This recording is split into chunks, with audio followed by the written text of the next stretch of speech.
Hallelujah hallelujah. खुदावंद आपके और आपके घरानों के साथ हो और आप सबों की सलामती होती रहे। और मेरी आप सबसे रिक्वेस्ट है कि आप सिस्टर नादिया के साथ मिलकर, उनकी टीम के साथ मिलकर खुदावंद के इस कलाम को, इस पैगाम को पहुंचाएं, ताकि उनकी टीम के सिस्टर नादिया के वसीला से खुदावंद आप सबको बड़ी बरकत दे, रूह का दुगना मसा दे। आमीन। तो मेरे अजीज़ों, जो हमारे इर्द गिर्द हालात चल रहे हैं, हमें खुदावंद में बेदार होना है। हमसे कहीं गलती खता होगी तो हम रखनों में खड़े हों, खुदावंद से माफ़ी मांगे और एक दूसरे के लिए हम दिलेरी और तसल्ली का वसीला बने। दुआओं में, रोज़ों में ठहर कर हम खुदावंद को पुकारें, क्योंकि हमारा खुदावंद शेर बब्बर की मानिंद है, वो घबराता नहीं है। और खुदावंद ने हमें दिलेरी की, बहादुरी की रूह अता की है, सब्र की, ना कि हमें खौफ की, दहशत की, बुज़दिली की। सो मेरे अजीज़ों, खुदावंद से हम अपने लिए, अपने घरानों के लिए, बहनों भाइयों के लिए खुदावंद की हिकमत को, उसकी दिलेरी को मांगे, ताकि इन हालात में हम खुदावंद में बेदार रहें। और ख़ास तौर पर हम अपने मसीही खादमीन के लिए, खादमाओं के लिए, ताकि खुदावंद उनको हिकमत दे, वो अपनी कौम को एक अच्छे चरवाहों की तरह लेके चलें, ताकि वो अपने लोगों के लिए बड़ी दिलेरी का, रूहानी तब्दीली का वसीला बने। सो आए हम खुदावंद के ज़िंदा पाक कलाम में से पढ़ते हैं, अमाल की किताब, उसका 20 बाब और उसकी 28 से 31 आयत तक। क्योंकि मैं खुदा की सारी मर्जी तुमसे पूरे तौर पर करने से ना झिझका, बस अपनी और उस सारे गल्ला की खबरदारी करो जिसका रूहुल कुद्दुस ने तुम्हें निगहबान ठहराया, ताकि खुदा की कलीसिया की गल्लाबानी करो, जिसे उसने खास अपने खून से मोल लिया। मैं ये जानता हूँ कि मेरे जाने के बाद फाड़ने वाले भेड़िए तुम में आएंगे, जिन्हें गल्ला पर कुछ तरस ना आएगा, और खुद तुम में से ऐसे आदमी उठेंगे जो उल्टी उल्टी बातें कहेंगे, ताकि शागिर्दों को अपनी तरफ खींच लें।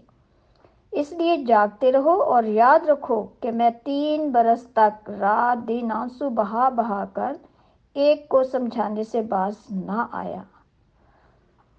खुदा के ज़िंदा पाक कलाम के पढ़े और सुने जाने पर हम सबों की बरकत हो। आमीन। सो मेरे अजीज़ों, आए हम भी रात के पिछले पहरों में उठकर अपनी कलीसिया के लिए, अपने कौम के रहनुमाओं के लिए, खादमाओं के लिए, सूरमाओं के लिए, खुदावंद की बेटियों के लिए, जिनको खुदावंद ने अपनी खिदमत के लिए, अपने लोगों की गल्लाबानी के लिए, रूहानी तरबियत के लिए चुना है, हम एक दूसरे के लिए दुआओं में ठहरें, रोज़ों में ठहरें, ताकि खुदावंद हमें रूह का दुगना मसा दे। हम सब मसीह में बेदार हों, अपने घरानों के लिए, बच्चों के लिए हम दुआ में ठहरे। मेरी बहनों, भाइयों, अजीज़ों, अब ये वक्त है कि हमें खुदावंद में बेदार होना है, उसकी रूह का मसा मांगना है खुदावंद से।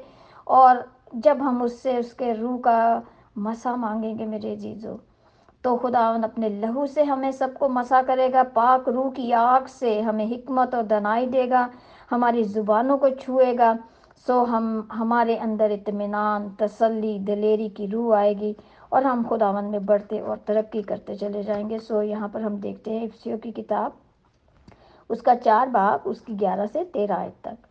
और उसी ने बास को रसूल और बास को नबी और बास को मुबशर और बास को चरवाहा और उस्ताद बनाकर दे दिया, ताकि मुकद्दस लोग कामिल बने और खिदमत गुजारी का काम किया जाए और मसीह का बदन तरक्की पाए, जब तक हम सब के सब खुदा के बेटे के ईमान और उसकी पहचान में एक ना हो जाएं और कामिल इंसान ना बने, यानी मसीह यस्सु के पूरे कद के अंदाज़ा तक ना पहुंच जाएं। खुदा के ज़िंदा पाक कलाम के पढ़े और सुने जाने पर खुदा हम सबों को बरकत दे। आमीन। सो मेरे अजीज़ों, हमें खुदावन के कद के, यानी खुदावन जैसा हमें चाहता है, क्योंकि उसने हमें अपने लहू से ख़रीदा है, बड़ी कुर्बानी खुदावन ने दी। सो हम खुदावन में बेदार हों, अपने ईमान को मजबूत करें, हर रोज़ इस जिंदा कलाम को अपने घरों में खोलें, पढ़ें, अपने बच्चों को भी कहें पढ़ें, तो खुदावंद हमें रूह का मसा देगा। हमें अपने खादमीन के लिए भी दुआ करनी है, ताकि खुदावंद उनको नई नई हिकमत दे, ताकि अपनी भेड़ों को भटकने से बचाएं, खुद भी भटकने से बचें, और हम सब खुदावंद के जलाल में बढ़ते और तरक्की करते जाएं। खुदावंद आप सबको बरकत दे। जय मसीह की।